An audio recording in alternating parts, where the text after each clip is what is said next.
Mind എപ്പോഴും ഇപ്പൊ പൊട്ടിത്തെറിക്കും പിന്നെ പൊട്ടിത്തെറിക്കും എന്നൊരു അവസ്ഥയിലേക്ക് പ്രഷറൈസ്ഡ് ആവുന്നത് എന്തുകൊണ്ടാണെന്ന് എപ്പോഴെങ്കിലും ചിന്തിച്ചിട്ടുണ്ടോ? എബ്രഹാം ലിങ്കൺ പറഞ്ഞ പോലെ നമുക്ക് ഏതൊരു സമയത്തും ഒരു പോസിറ്റീവ് മൈൻഡ് തന്നെയാണ് ആവശ്യം. ഒരു കാര്യത്തിന് നമ്മൾ ഇറങ്ങുമ്പോൾ അല്ലെങ്കിൽ ഒരു കാര്യം ചെയ്യാനായി നമ്മൾ തയ്യാറെടുക്കുമ്പോൾ നടക്കുമെന്നും നടത്തുമെന്നും നമ്മൾ തീരുമാനിച്ചു കഴിഞ്ഞാൽ തീർച്ചയായും അതിനുള്ള മാർഗങ്ങൾ നമ്മൾ തന്നെ കണ്ടെത്തുമെന്ന് അദ്ദേഹം പറഞ്ഞിട്ടുണ്ട്. ഈ ഒരു ഉദ്ധരണി ശരിക്കും ഒരുപാട് പേരുടെ ജീവിതം തന്നെ മാറ്റിമറിച്ചതാണ്. അവിടെയും പ്രധാനപ്പെട്ട കാര്യം നമ്മുടെ മനസ്സ് തന്നെയാണ്. നമ്മുടെ ഏറ്റവും വലിയ ബിഗ്ഗസ്റ്റ് എനിമി ഏതാണെന്ന് ചോദിച്ചാലും നമ്മുടെ അൺകൺട്രോൾഡ് ആയിട്ടുള്ള മനസ്സ് തന്നെയാണ്. ലോ ഓഫ് അട്രാക്ഷനെ കുറിച്ച് നിങ്ങൾ എല്ലാവരും കേട്ടിട്ടുണ്ടാവും. എന്താണത്?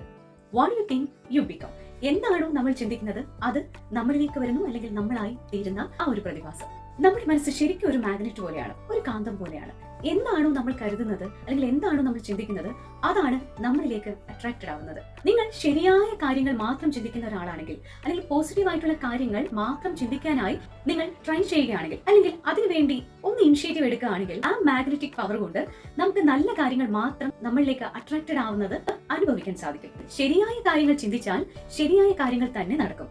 എന്നാൽ നമ്മൾ കംപ്ലീറ്റ് പ്രശ്നങ്ങളെ കുറിച്ച്, ദുരന്തങ്ങളെ കുറിച്ചാണ് ചിന്തിക്കുന്നതെങ്കിലോ, അപ്പുറത്തോട് പോകേണ്ടിയിരുന്ന പ്രശ്നം ഇപ്പുറത്തോടെ നിങ്ങളുടെ അടുത്തേക്ക് വന്നിട്ട് എന്താ ചേട്ടാ അല്ലെങ്കിൽ എന്താ ചേച്ചി എന്നെ വിളിച്ചായിരുന്നു എന്ന് പറഞ്ഞ് അതൊരു വലിയ പ്രശ്നങ്ങളിലേക്ക് നിങ്ങളെ കൊണ്ട് എത്തിക്കാനുള്ള സാധ്യതയും ഉണ്ടാക്കും. നിങ്ങൾ എന്താണ് ചിന്തിക്കുന്നത് അതാണ് നിങ്ങളായി തീരുന്നത്, അതാണ് നിങ്ങൾ എന്ന് പറയുന്നത്. ആദ്യം പറഞ്ഞ പോലെ നമ്മുടെ മൈൻഡ് എന്ന് പറയുന്ന ഒരു മാഗ്നറ്റ് ആണല്ലേ. അപ്പൊ നല്ല നല്ല കാര്യങ്ങൾ, പോസിറ്റീവ് ആയിട്ടുള്ള കാര്യങ്ങൾ മാത്രം അട്രാക്ട് ചെയ്യാനായിട്ട് നമ്മുടെ മൈൻഡിനാവട്ടെ.